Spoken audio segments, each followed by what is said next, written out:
How to make my favorite scrunchie. All you're going to need is a 5" by 22" piece of fabric, a 7.5" piece of elastic, or to your size, whatever you want. So first we are going to create a long tube with our fabric by folding it hot dog style and starting sewing about 1 inch in and finishing about 1 inch from the end, back stitching at both ends. Next, we are going to turn the tube inside out. Here I'm using a loop turner, but you can use a safety pin to pull it through, or just push it through with your fingers. I find scrunchies to be pretty easy to turn out. Next, we are going to line up our short ends together. As you can see, we left that 1 to 2 inches open so that we can lay it flat as we sew. We are going to sew the short ends with a 1 centimeter seam allowance, back stitching at both ends, and you will have to move around the fabric as you sew, as it's a little bit of a small area to sew.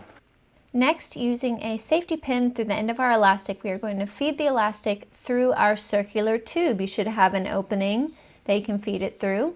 I also like to ensure that the elastic stays flat by holding the end of the elastic as I pull it through to make sure that we're meeting both of the ends without it getting twisted in there. Now that they're together, I'll undo the safety pin and overlap them by about 1 centimeter, and I'll usually put a straight pin through this so it's really easy to put under the presser foot and start sewing that together. I'm sewing zigzag stitches back and forth through the centimeter overlap, and then next we only have this one little bit that we have to close up with a straight stitch, so I'm turning in my seam allowance.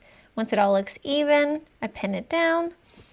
And then we are going to sew a straight stitch, back stitching at both ends, sewing it down or edge stitching this so it's really close to the edge of the fabric. Once that's done, we will just trim our threads, shimmy the fabric along the elastic, and then we are done. And that is